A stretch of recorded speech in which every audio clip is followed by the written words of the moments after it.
And welcome back. This is Frost Gaming 25, and today we're going to do a little bit of a just kind of like an overview and patch notes of the next season for Diablo 3.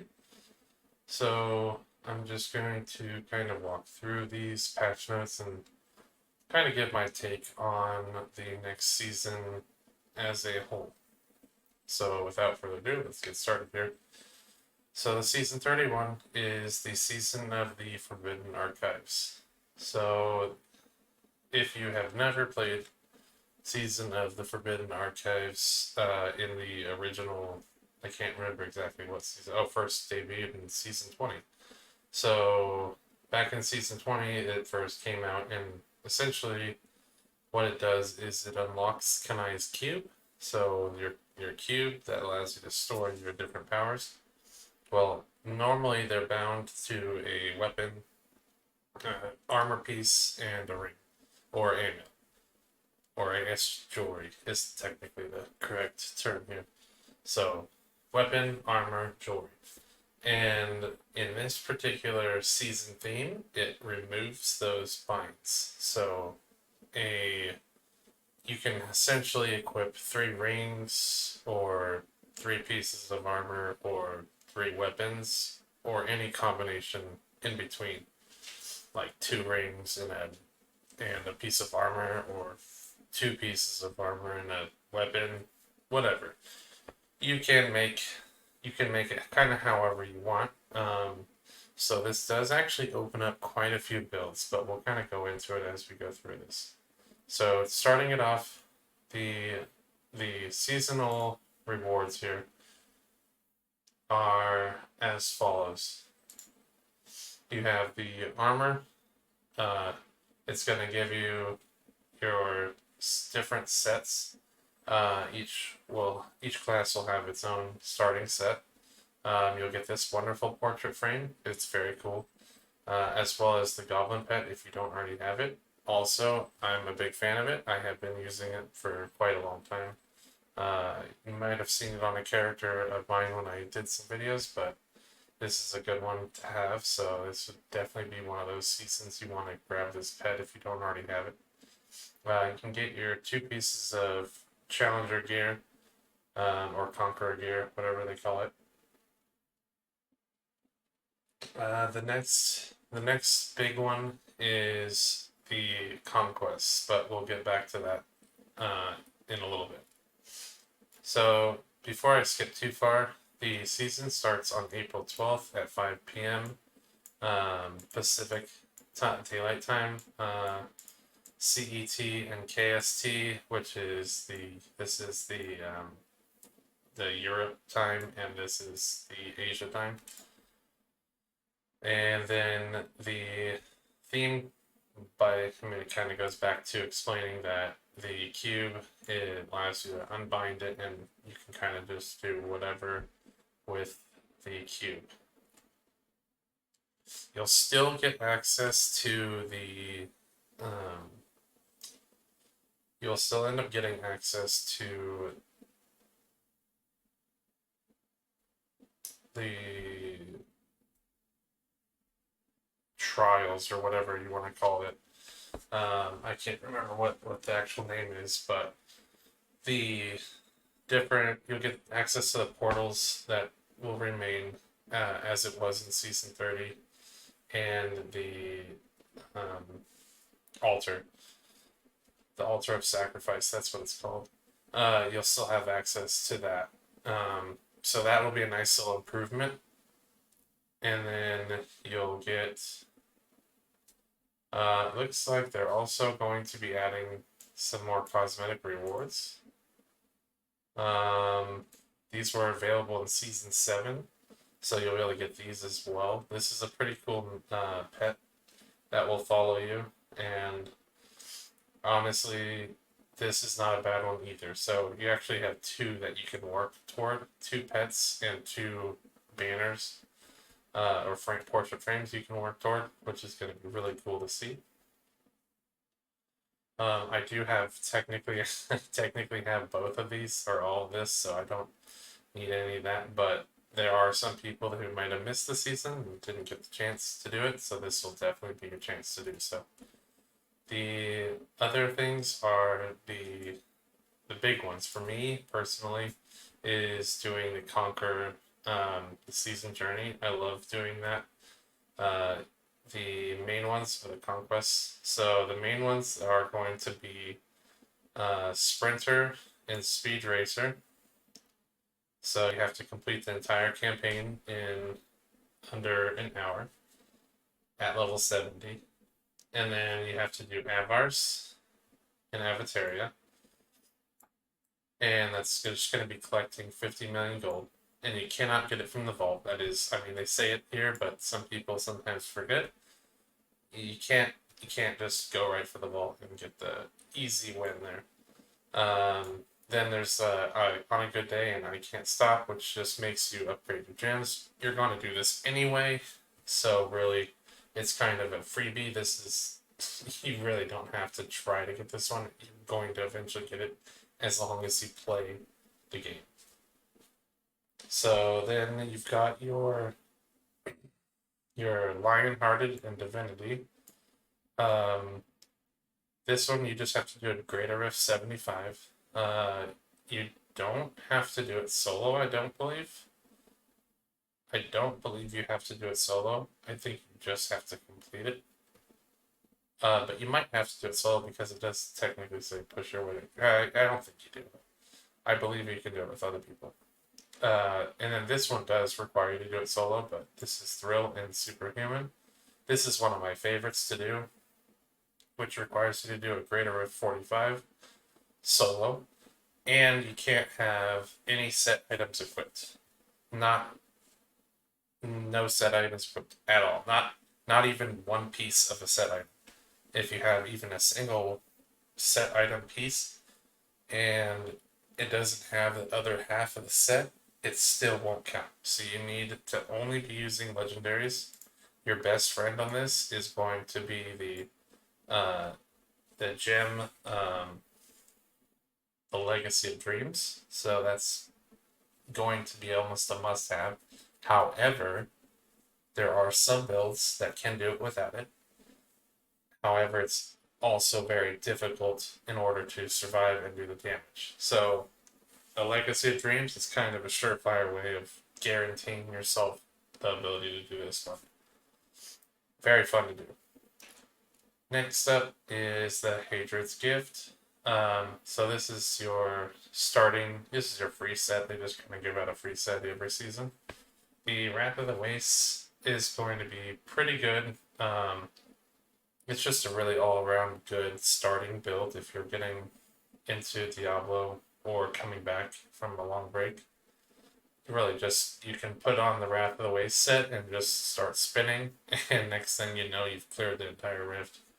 Great for speed farming and doing anything with groups. However, I wouldn't recommend doing high content pushing because you're going to end up flatlining and on most in hardcore you're probably gonna end up killing your character. So I wouldn't push this build too high.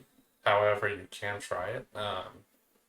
Typically the ceiling for this build is about GR 120 to about GR 135, and that's like absolute top performance. Next up is the Crusader, Roland's Legacy. Well, this build has definitely gotten better. They actually did buff the build, and it is viable. Definitely not as fast as the Wrath of the Wastes, but it is not a terrible build if you are starting it, but you're going to want to probably jump off of Roland's Legacy sooner than later because there are two other builds that are much, much better in comparison to Roland's. Next up, the Demon Hunter, Unhallowed Essence. Unhallowed Essence has kind of always been one of the better builds in the game. They never really, you never really saw it get nerfs like ever. And this build is a lot of fun to play, so I'm okay with it not getting any nerfs, but if you do choose the Demon Hunter, you're starting out with a very godly piece of build, or very godly build. It is, however, not the fastest build in the game. You're not going to be moving lightning speed or anything. You can move pretty fast, but you're going to pay price of moving quick, which is your cost of discipline. So, jumping around with this one for speed content, not as ideal, but the pushing ability for greater rifts is very good. Definitely one of the better builds for pushing on a Demon Hunter. Next up is the Monk, Railman of 1,000 Storms. This is the generator build for the Monk. How to put this? If you like doing primary builds, this is definitely the build for you, and you just want to use primary skills. However, there are so many other builds that are so much better than this. I would not highly recommend sticking with this build for a long term. You can definitely use it to kind of get you started, but the second you get another set piece going on, I would drop this one as fast as you possibly could, because this thing gets outperformed. It's not a fast build, and it's not a high pushing build. It's quite literally a basic build that you can kind of throw together. You don't really need any specific gear to make it work. I mean, there are things that help, but for the most part, you're kind of just going to be using this to get your other pieces so that you can leave this armor. I would not recommend staying on it for very long. Next up is the Necromancer. So the Necromancer, you've got your Bones of Rathma. This is a really cool pets build. If you're a big fan of pets, this or skeletons in pets realm, they definitely have some pretty interesting synergies with this one. You can do a lot of high damage content. It's not the fastest build. It's one of those builds that's good at pushing. But it is a lot of fun to play as well. I would definitely recommend giving it a try if you like the Necromancer playstyle. You've got a couple cool skills that it goes with, but for some reason, if you aren't a big fan of this build, it at least will get you to the point where you can switch builds if you're not a pets person, but it definitely can hold itself pretty high up there in the Greater Rift realm. Um, but I know best in slot currently for the Necromancer is probably LOD, the Legacy of Dreams. So this will be one of those that will actually be pretty beneficial to have set up for your Superhuman. Superhuman will be good with this one, as well as the Monk. They're both really good for Superhuman. And yeah, so that's that. And then the Witch Doctor, you got the Helltooth Harness, one of my favorite builds. I personally love Helltooth. I have been playing the Witch Doctor since even pre-season 1. So, of all the different builds I played on this, I definitely seem to resonate the most with Helltooth. You can do two types of builds with it. Primarily you can do two types of builds. The two that I usually choose are either the Gargantuan build or the bears, the zombie bears build. That zombie bears build is a little bit of a newer build. Or I guess it was an old build that went away for a long time and then came back later on when they reintroduced some items that would buff it and make it kind of in line with the rest of the builds. But it's a lot of fun to play. And the upside with the Helltooth Harness is if you do go zombie bear route, you can actually roll your first weapon. Quite literally, all you have to do is roll a spear, and you have a 50% chance, a 50-50 shot at getting the correct weapon that gives you a massive damage increase for your zombie bears. It's 6 to 7 times the damage.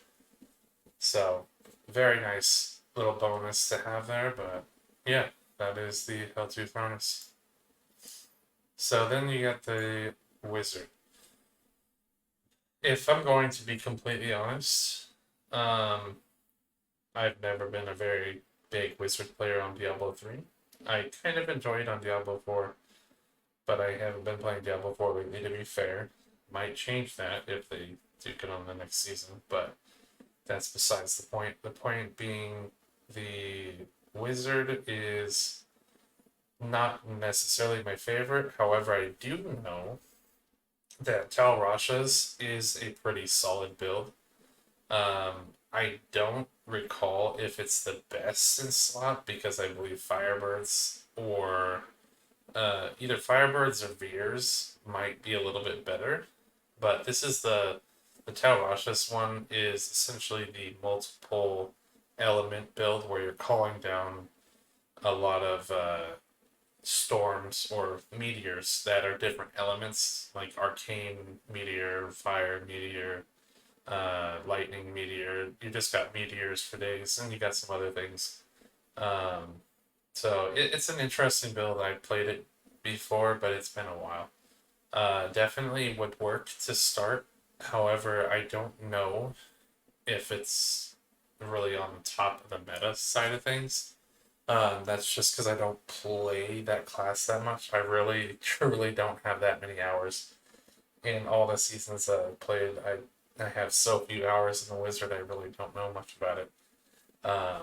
But yeah, so if anybody does know where the Tal Rushes kind of stands within the other Wizard builds, you can definitely feel free to let me know in the comments, and I would gladly love to hear what you guys have to say, because I mean, some of you guys I'm sure play Wizard a hell of a lot more than I do. So I will I'll take your guys' word for it. But on to the next little bit. They didn't do too much here, but your patches for this very small amount is they did an age restriction, so it's just I mean, what do you expect here? This is just legal stuff. It's honestly nothing that's gonna really affect anybody other than unless if you're from 18 to 19. So if you're in that range, you might have some issue or whatever. But yeah, it's just kind of legal mumbo jumbo.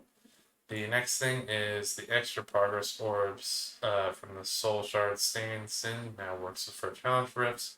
So that's actually really good because that allows you to kind of speed through the challenge rifts a little bit faster, especially when the very beginning of the season you want to rush through challenge rifts.